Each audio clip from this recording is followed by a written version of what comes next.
오늘 주신 하나님 말씀은 로마서 1장 7절에서 13절 말씀입니다. 우리 조정환 수집사님께서 봉독해 주시겠습니다. 로마에서 하나님의 사랑하심을 받고 성도로 부르심을 받은 모든 자에게 하나님 우리 아버지와 주 예수 그리스도로부터 은혜와 평강이 있기를 원하노라. 먼저 내가 예수 그리스도로 말미암아 너희 모든 사람에 관하여 내 하나님께 감사함은 너희 믿음이 온 세상에 전파됨이로다. 내가 그의 아들의 복음 안에서 내 심령으로 섬기는 하나님이 나의 증인이 되시거니와 항상 내 기도에 쉬지 않고 너희를 말하며 어떻게 하든지 이제 하나님의 뜻 안에서 너희에게로 나아갈 좋은 길 얻기를 구하노라. 내가 너희 보기를 간절히 원하는 것은 어떤 신령한 은사를 너희에게 나누어 주어 너희를 견고하게 하려 함이니 이는 곧 내가 너희 가운데서 너희와 나의 믿음으로 말미암아 피차 아니함을 얻으려 함이라. 형제들아, 내가 여러 번 너희에게 가고자 한 것은 너희가 모르기를 원하지 아니하노니 이는 너희 중에서도 다른 이방인 중에서와 같이 열매를 맺게 하려 함이로되 지금까지 길이 막혔도다. 아멘. 오늘은 여러분이 아시다시피 교회력으로 첫째 주일, 즉 대림절 첫째 주일을 시작으로 2024년 교회력이 시작되는 주일입니다. 그리고 함께 대림절기를 열어가는 첫 주일, 또 12월의 월삭의 감사주일, 아주 귀한 그러한 은혜의 주일을 맞게 되었습니다. 먼저 이혜인 수녀님의 다시 대림절에라는 시를 우리가 같이 엎조리는 심정으로 같이 읽겠습니다. 당신은 그렇게 오시렵니까? 때가 되면 어김없이 떠오르는 밝고 둥근 해님처럼 당신은 그렇게 오시렵니까? 기다림밖에 가진 것이 없는 가난한 이들의 마음에 당신은 조용히 사랑의 태양으로 뜨시렵니까? 기다릴 줄 몰라 기쁨을 잃어버렸던 우리의 어리석음을 뉘우치며 이제 우리는 기다림의 은혜를 새롭게 고마워합니다. 기다림은 곧 기도의 시작임을 다시 배웁니다. 마음이 답답한 이들에겐 문이 되어 주시고 목마른 이들에겐 구원의 샘이 되시는 주님, 절망하는 이들에겐 희망으로, 슬퍼하는 이들에겐 기쁨으로 오십시오. 앓는 이에겐 치유자로, 갇힌 이들에겐 해방자로 오십시오. 이제 우리의 기다림은 잘 익은 포도주의 향기를 내고 목과 낙계의 소리를 냅니다. 어서 오십시오 주님. 우리는 아직 온전히 마음을 비우지는 못했으나 겸한 갈망의 기다림 끝에 꼭 당신을 뵙게 해 주십시오. 우리의 첫 기다림이며 마지막 기다림이신 주님, 어서 오십시오. 촛불을 켜는 설레임으로 당신을 부르는 우리 마음엔 당신을 사랑하는 데서 비롯된 환한 기쁨이 피어오릅니다. 이혜인 시인의 다시 대림절이라는 시, 매년 대림절 때마다 한 번씩 읽어보게 되는 그러한 시, 별도의 해설이 필요 없을 것 같습니다. 특별히 마지막 구절, 촛불을 켜는 설레임으로 당신을 부르는 우리의 마음엔 당신을 사랑하는 데서 비롯된 환한 기쁨이 피어오릅니다. 대림절기가 시작되었습니다. 오늘 왜 목사님이 저렇게 가운을 입고 오셨나 그렇게 생각하시는 분이 계시겠지만 교회력으로 첫 주일이요 대림절이 시작될 뿐만 아니라 2024년도 대림절이 시작되었기 때문에 특별히 가운을 입어야 되겠다고 생각하고 기도하는 마음으로 가운을 입고 왔습니다. 대림절이란 advent, 오다, 도착하다 하는 뜻입니다. 라틴어 adventus에서 온 말로 성탄절 전 4주간 동안 온 세상의 구세주로 오시는 아기 예수를 기다리는 절기다. 그래서 우리 이권사님께서 아름다운 이렇게 초장식을 매해마다 이렇게 준비해 주십니다. 오늘 아침 일찍 온 우리 이경수 집사님께서 첫 번째 초에다가 점화를 해 주셨습니다. 그래서 이 기간에 읽게 되는 주로에 대한 말씀은 기다림이 주제요. 그 다음에는 준비함에 관한 말씀들이 주종을 이룹니다.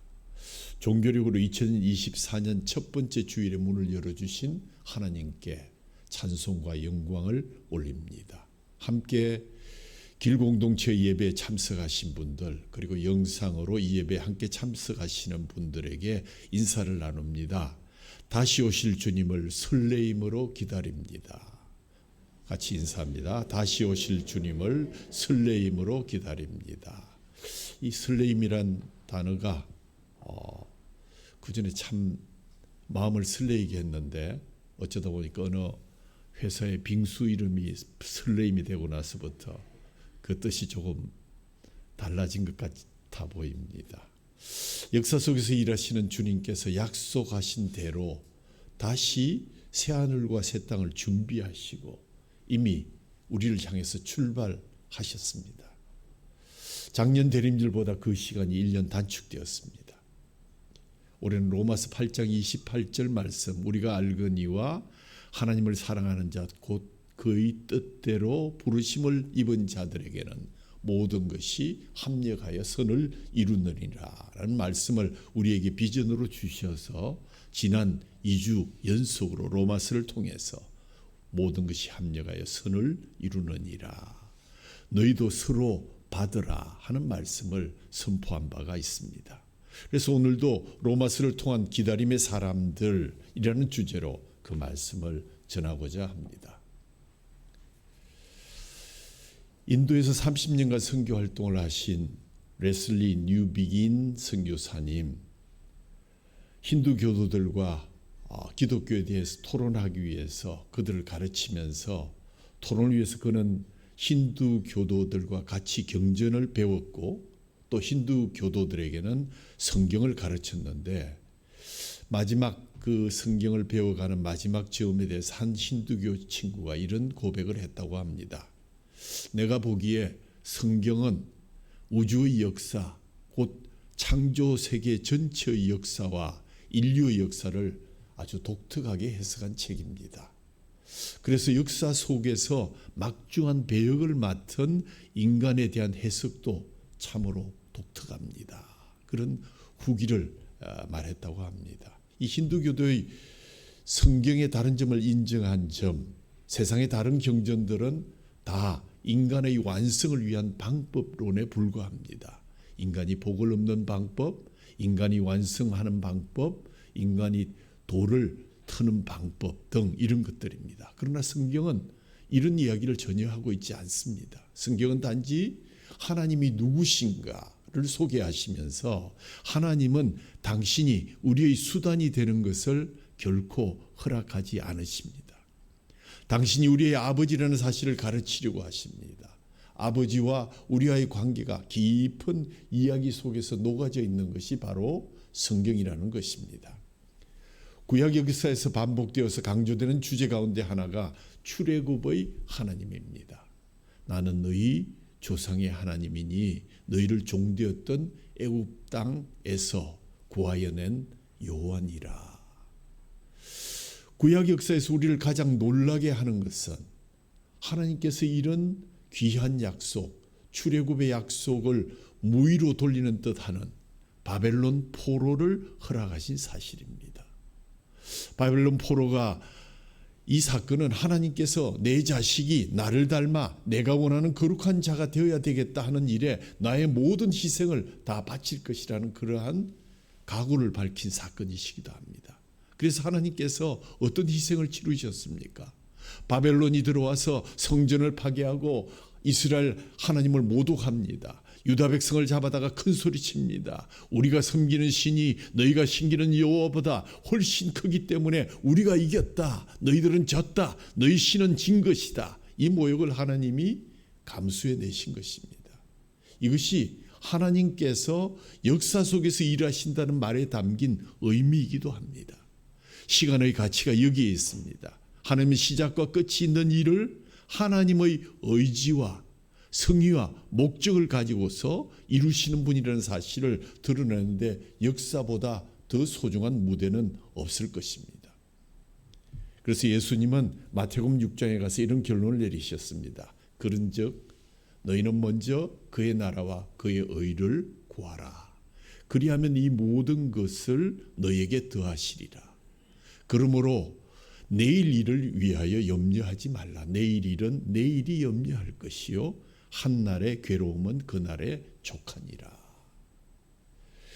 내일을 위하여 염려하지라는 말씀은 내일을 확보해 놓으려고 하는 걱정을 오늘 하는 것, 그 헛된 것이다.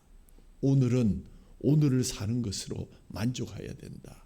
내일의 걱정을 없게 만드는 오늘은 없다. 내일 일은 내일 올 것이다. 오늘 역사의 무대에 주어진 당신의 일을 해라.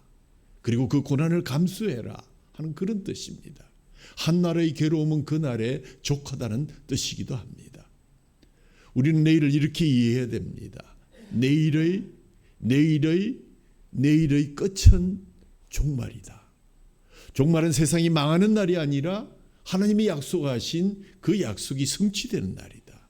그 선상에 우리가 서 있다는 것입니다. 창조하시고 구원하시고 완성하실 하나님의 사랑과 은혜와 약속 속에 우리가 함께 서 있습니다.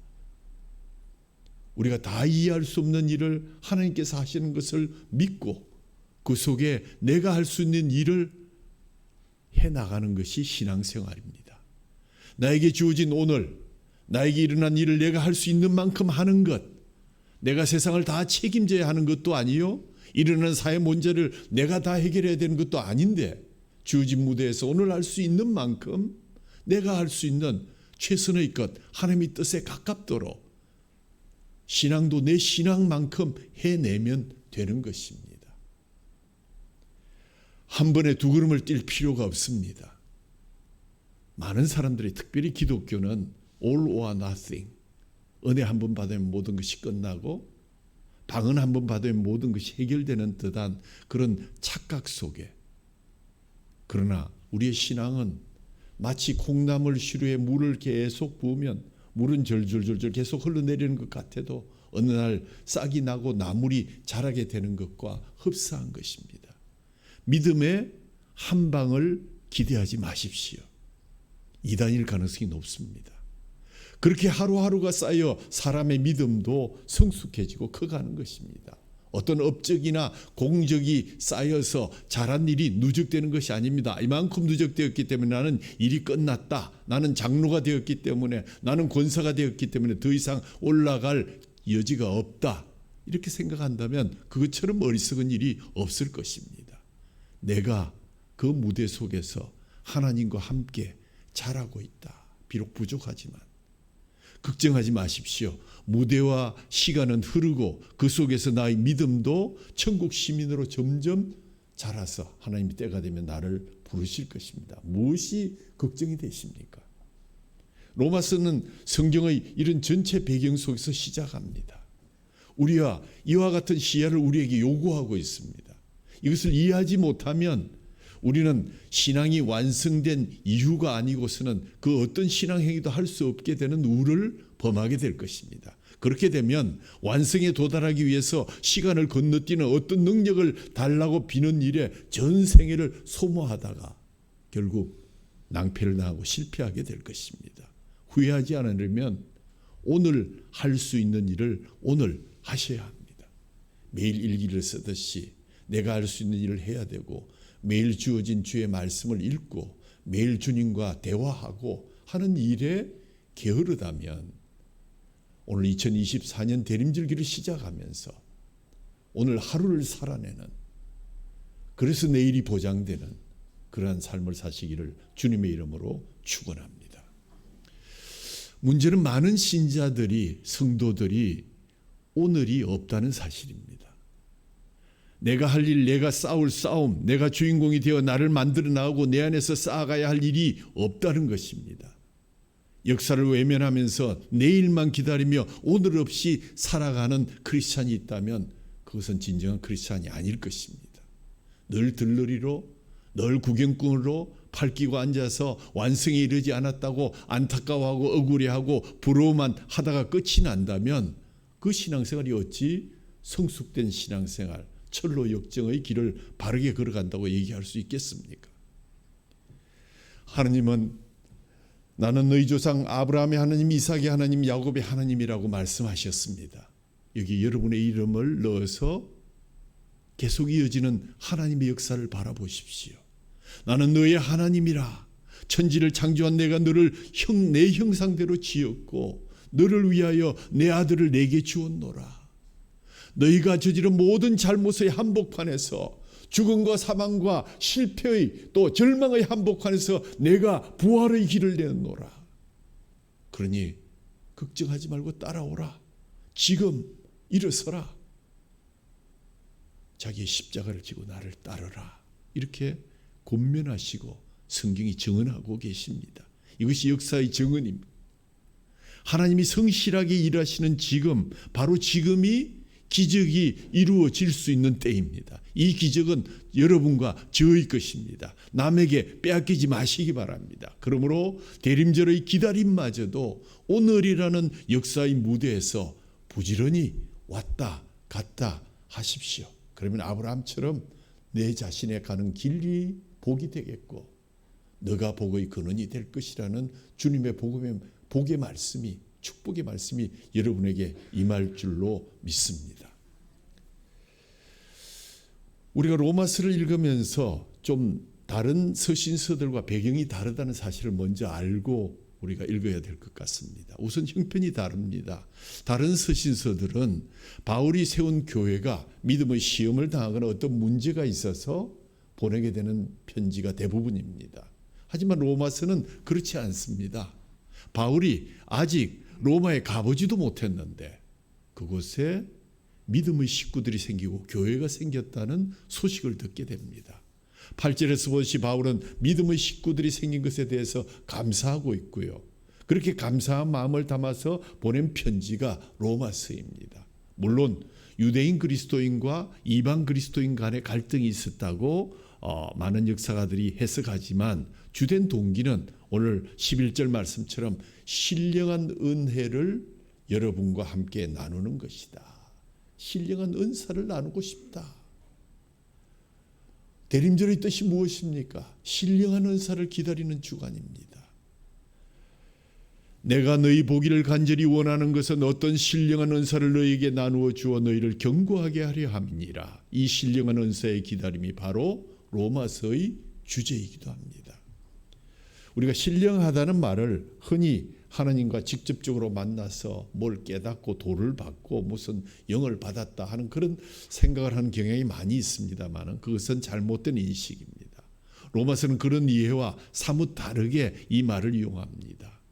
바울이 이 신령한 은사를 나누려는 이유를 12절에 나오는데 이는 곧 내가 너희 가운데서 너희와 나의 믿음으로 말미암아 피차 안위함을 얻으려 함이라. 신령한 은사를 통해서 피차 안위함을 얻으려 한다. 그들은 믿음으로 또한 복음에 대한 바울의 이해로 서로 안위함을 얻을 것이다. 이것이 상대방에게 어떤 결함이 있어서 보충해 준다는 그런 뜻이 아니라 그들이 가진 진리의 내용과 이 바울이 전하려고 하는 진리에 대한 이해를 서로 나누어서 얻는 그러한 안위함, 기다림과 받음과 나눔의 사건이 바로 로마서의 시작입니다. 바울이 나누려는 믿음의 진리가 로마서의 내용이며 로마서 1장 1절에서 그것이 바로 하나님의 복음이다라고 먼저 선포한 적이 있습니다. 하나님의 복음에 대해서 2절에서 뭐라 그랬습니까? 이 복음은 하나님이 선지자들을 통하여 그의 아들에 관하여 성경에 미리 약속한 것들이다. 이 복음과 관련해서 모든 것의 주도권이 하나님께 있다. 복음은 하나님이 정하시고 하나님이 시작하시고 하나님이 이루신 것이다. 우리의 도움이나 협조 같은 것이 개입될 수 없는 하나님의 독자적인 일하심이다. 이 복음의 핵심은 바로 예수님이시다. 9절에서 내가 그의 아들의 복음 안에서 내 심령으로 섬기는 하나님이라고 말씀하시므로 이 복음을 예수님의 복음이다 라고 해석하고 있습니다.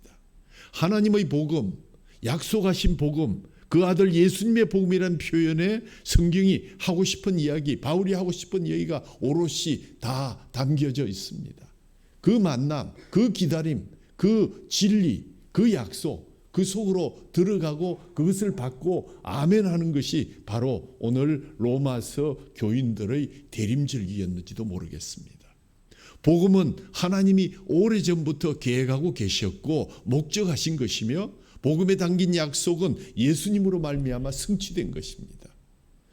예수 그리스도의 이름이 시사하듯이 그는 구원자이십니다. 그리스도는 메사야라는 히브리어를 그리스어로 번역한 단어가 바로 그리스도입니다. 기름 부음을 받은 자, 우리가 이해하는 대로 구원자라는 뜻입니다.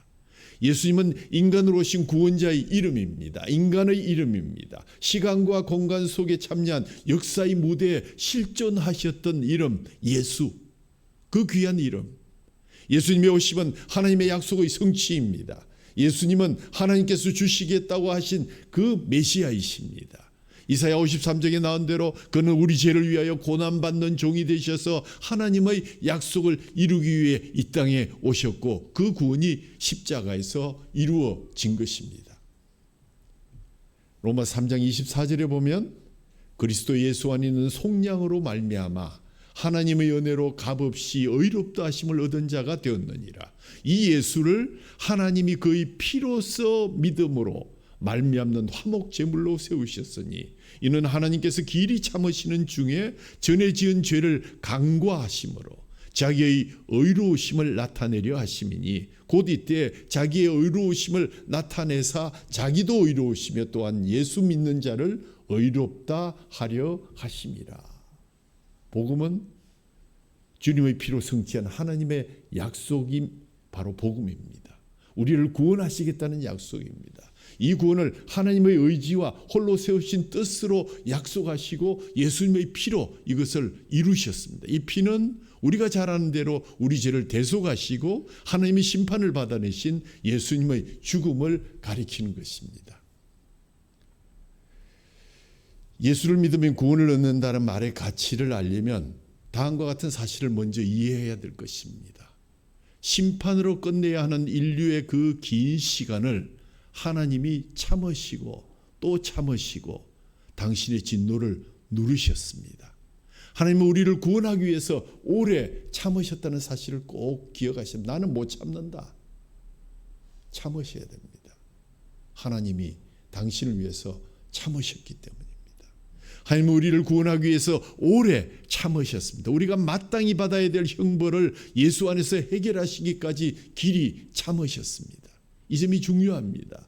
하나님이 범죄한 인류를 어떻게 대하셨는가, 불순종한 인류에게 하나님께서 어떻게 반응하셨는가를 깊이 이해하지 않으면 복음은 값싼 것이 되고 말 것입니다.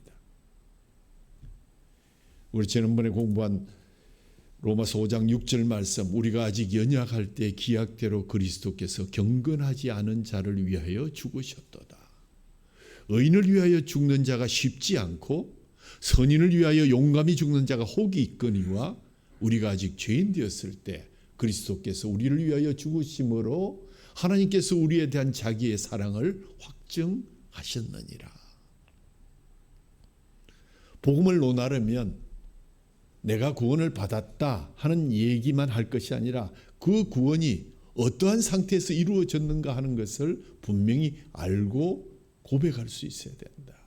우리가 죄인이었을 때, 회개하려고 뒤돌아보는 그런 시간도 아니었을 때, 이미 죽었을 때, 우리가 알지 못했을 때, 우리가 요구하고 준비한 것도 아닌데 하나님께서 홀로 정하셔서 자기의 계획을 약속하고 그 약속을 이루신 것이 십자가의 구원이라는 것입니다.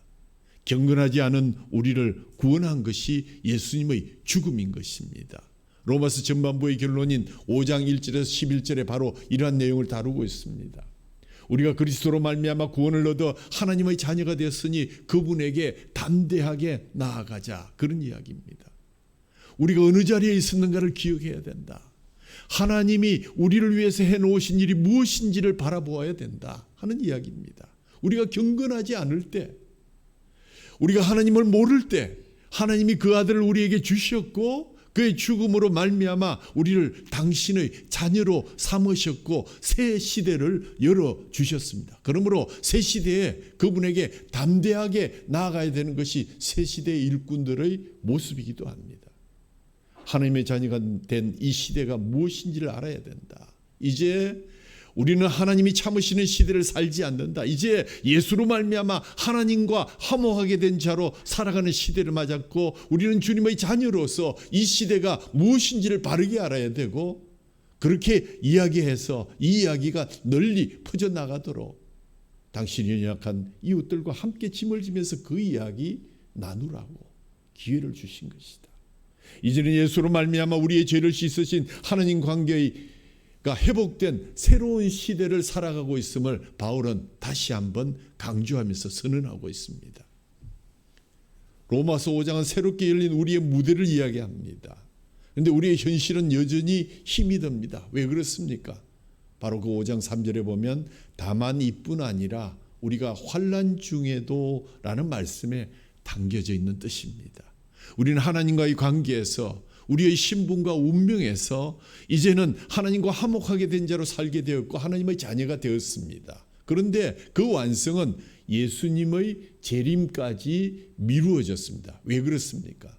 길이 참으신 것이 모두에게 은혜와 용서와 회복의 열매가 될 수 있도록 하나님 나라의 온전한 시련을 영원한 나라로 잠시 미루신 것이 하나님의 뜻입니다. 그러나 이 시대는 예수님으로 말미암아 그전과는 다른 시대가 되었습니다. 실제로 예수님 안에서 하나님의 자녀로 살아가는 시대가 되었습니다. 예수님으로 말미암아 시대가 둘로 나뉘어졌습니다. 9절을 보면 그러면 이제 우리가 그의 피로 말미암아 의롭다 하심을 받았으니 더욱 그로 말미암아 진노하심에서 구원을 받을 것이니 곧 우리가 원수 되었을 때 그의 아들의 죽으심으로 말미암아 하나님과 화목하게 되었은즉 화목하게 된 자로서는 더욱 그의 살아나심으로 말미암아 구원을 받을 것이니라. 복음이 무엇을 선언하고 있습니까? 하나님은 우리의 죄를 다만 참는 정도로 끝내지 않으셨습니다. 그분은 아들을 보내셔서 우리의 죄를 근본적으로 해결하고 우리와 화목을 이루신 우리의 아버지십니다. 그러니 그 아버지의 자녀로 사는 우리는 그 일에 마땅히 참여해야 되고 하나님이 열어놓으신 새로운 시대, 새로운 무대에서 내가 그 시간에 해야 될 액션과 내가 발표해야 될 우리의 대화와 내가 지어야 될 표정을 반드시 숙지하고 그것을 따라야 하는 것이 우리의 본분입니다. 우리 이 시대에 자기 자리를 찾아야 된다는 의미는 바로 그런 것입니다. 하나님의 약속이 성취되어서 실제로 하나님의 자녀가 된 삶을 살라는 것이 바로 사도 바울의 강력한 권고입니다. 이것이 바로 복음입니다. 바울이 하고 싶은 이야기가 바로 이것입니다. 너희가 예수를 믿은 것을 안다. 그것이 무슨 의미인 줄 알게 해주고 싶다. 그 복음을 진정 너희가 어째서 어느 때에 구원을 받았는지를 너희에게 다시 알려주고 싶다. 그렇게 복음을 말하고 싶은 것입니다. 로마서 4장 25절에 예수를 이 분기점의 주인공으로 설명합니다. 예수는 우리가 범죄한 것 때문에 내줌이 되고 또한 우리를 의롭다 하시기 위해서 살아나셨느니라. 우리를 범죄한 것 때문에 우리를 용서하기 위해서 십자가에서 몸이 찢어지시고 피를 흘리신 그 속량 내줌이 되었고 그리고 우리를 의롭다 하시기 위해서 다시 살아나셨느니라. 이 로마 4장 25절은 이 분기점의 주인공이 예수님임을 분명하게 설명하고 있습니다. 예수는 예수 이전의 인류의 형편을 스스로 감수하며 그 운명을 맡으셨고 하나님의 진노를 자신 안에서 받아내어 그 죄를 씻어내셨습니다. 그는 자기의 죽음으로 과거의 인류, 아담의 인류를 끝장내시고 새 시대를 열었습니다. 예수는 우리를 의롭다고 하시려고 다시 살아나셨습니다. 이로 말미암아 우리는 아담의 후손인 예수의 후손으로 바뀌게 되었습니다. 그 유명한 고린도후서 5장 17절 그런즉 누구든지 그리스도 안에 있으면 새로운 피조물이라. 이전 것은 지나갔으니 보라 새 것이 되었도다. 여러분이 이 말씀에 아멘 하신다면 새 시대에 자기의 자리가 무엇인지를 분명하게 인식하셔야 합니다. 예수를 믿으면 새로운 피조물이라는 말은 예수를 믿으면 예수로 말미암아 시작된 새로운 세상, 새로운 무대 속에 있게 된다는 것입니다. 구원을 얻는다는 말은 이제부터 하나님의 자녀로 살게 되었다는 뜻입니다. 누구든지 그리스도 예수 안에 있으면 새로운 피조물이라 새로운 세상을 사는 것이다. 진노 아래 있던 자리에서 이제 나와서 하나님의 자녀로 그 지위와 영광과 능력 속에 사는 자가 되라. 이제 이 세상, 새 세대에서 당신의 자리를 찾아야 될 때입니다. 하나님의 의가 된다는 것이 무슨 뜻입니까? 에베소서 1장 7절에 보면 우리는 그리스도 안에서 그의 은혜의 풍성함을 따라 그의 피로 말미암아 속량 곧 죄사함을 받았느니라. 그리고 나서 우리가 그리스도 안에서 전부터 바라던 그의 영광의 찬송이 되게 하려 하심이라. 하나님의 의가 된다는 것은 곧 하나님의 영광의 찬송이 되는 것입니다. 하나님이 우리에게 목적하신 것을 채우는 것, 예수님 안에서 열린 새 시대를 세워나가는 것, 그 무대에서 내 몫을 담당하는 것, 아직 옛 세상을 계속 유지하면서도 우리한테는 예수님께서 시작한 새 약속, 새 지위, 새 신분 속에서 이 세상, 이 무대를 살라고 하는 역사적인 사명을 우리에게 주신 것입니다. 그럼에도 불구하고 이미 죽었던 우리들처럼 세상 한번 쳐다보고 하나님 한번 쳐다보고 왔다 갔다 하는 삶을 산다는 것은 예수님이 십자가의 속량을 너무 과소평가하는 것입니다. 주님 다시 오시는 끝날까지 이 세상 속에서 하나님의 영광을 나누면서 하나님이 우리에게 베푸신 일을 증언하며 하나님의 일하심에 참여하라. 그것이 오늘 2024년 대림절기에 우리 주는 말씀의 뜻입니다. 인생을 살다 보면 때로 선한 영향력을 끼친다고 기도하지만 나의 영향력이 참 미미하다라는 것을 발견하게 될 때가 있습니다. 어쩌면 그것이 성경적인지도 모르겠습니다. 나는 아무것도 아니다. 있으나 마나한 것이 내 인생이다. 그리고 우리는 하나님께 묻습니다. 그 물음에 대한 하나님은 그렇지 않다라고 말씀하십니다. 그게 무슨 소리냐? 예수를 너희에게 주었고 그 속량으로 너희가 구원을 받았고 세상 권세가 들고 일어나 예수를 못 박아 죽였지만 내가 그것으로 부활을 만들었고 그가 부활의 첫 열매가 되심으로써 너희들이 부활의 다음 열매로 약속되어 있는데 그것이 무슨 얘기냐고. 내가 가진 한계, 실수, 자책 때문에 너희 못남 때문에 내가 아무것도 못한다는 말, 그 말이 안 되는 얘기다. 여러분의 아슬아슬하고 조마조마한 일상, 바로 거기에 하나님이 함께 일하고 계신다는 사실을 기억하라. 자기 자리를 잘 지켜라. 지나가는 사람 1번, 지나가는 사람 2번, 그 엑스트라 역할 하면 됩니다. 심지어 첫 번째 전봇대 그 역할을 하시면 됩니다. 가로등 2 하면 그 자신에서 가로등 역할을 하시기 바랍니다. 그것으로 하나님이 일하고 계시기 때문입니다. 나중에 그 결과를 보게 될 것입니다.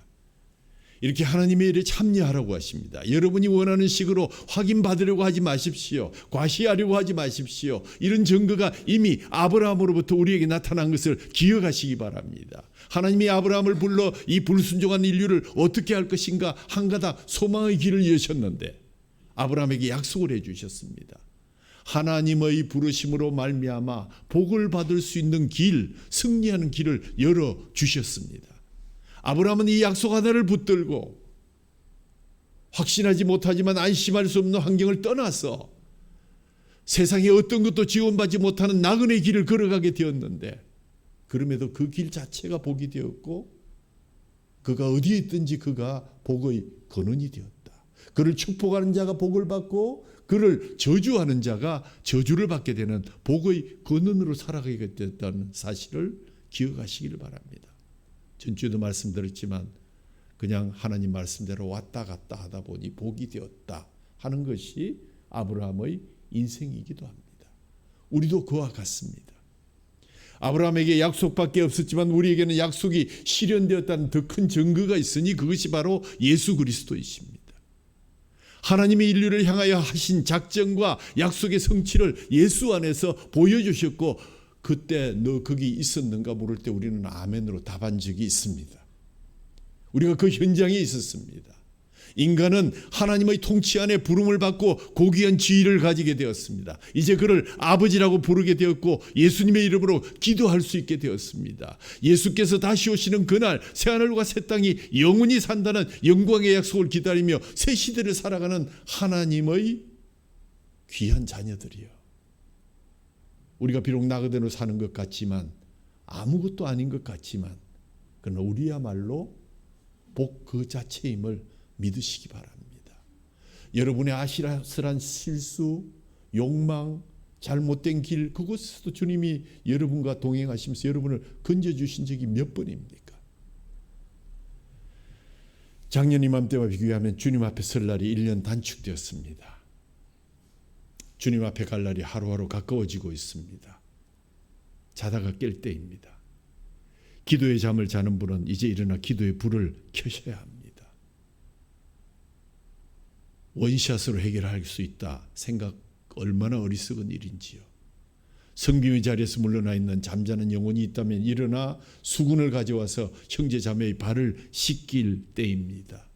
이것이 예수 그리스도로 옷 입는 길입니다. 하나님께서 이 시간 우리 모두에게 은혜를 주셔서 지금의 무대 위에서 하나님이 전하신 신령한 은사로 하나님의 복음의 무대를 이어가는 엑스트라들, 이웃들과 짐을 함께 지고 나그네 된 인생을 담대히 살아내어서 착하고 충성된 종이라는 그러한 주님의 칭찬 받으시기를 주님의 이름으로 축원합니다. 그렇습니다. 이제 우리에게는 또한 너희가 이 시기를 알거니와 자다가 깰 때가 벌써 되었으니 이는 이제 우리의 구원이 처음 믿을 때보다 가까웠습니다. 밤이 깊고 낮이 가까웠으니 그러므로 우리가 어둠의 일을 벗고 빛의 갑옷을 입자. 2024년 대림절은 연애 때 있었던 그런 대림절기가 아니라 적어도 우리 성도들에게는 새롭게 출발해서 하나님을 사랑하는 자들이 합력하여 선을 이루시는 하나님의 역사가 임하는 귀한 한 해가 되기를 바랍니다. 찬송가 104장 우리 다 같이 부르시겠습니다.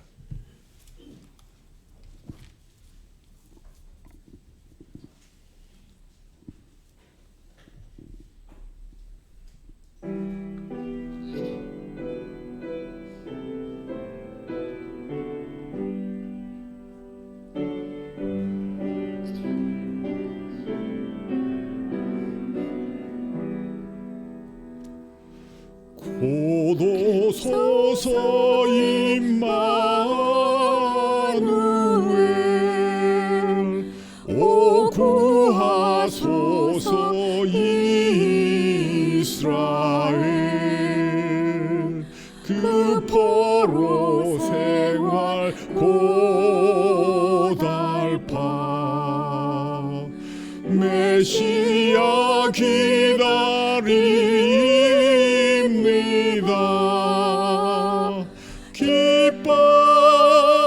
기뻐하라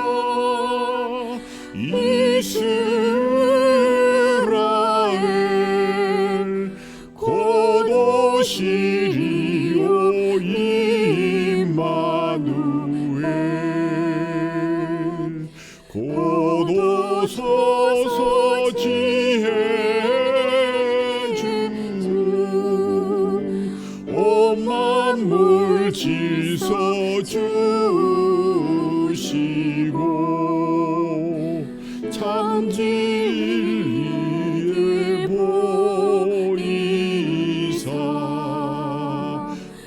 갈 길을 인도하소서. 기뻐하라 이스라엘, 곧 오시리오 임마누엘. 곧 오소서 소망의 주, 만 백성 한마 이루어 시기와 분쟁 없애고 참 평화 채워 주소서. 기뻐하라 이스라엘,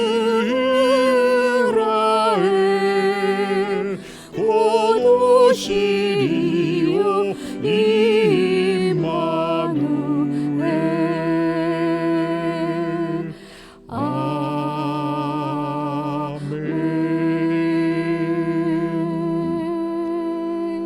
하나님 아버지, 은혜를 감사합니다.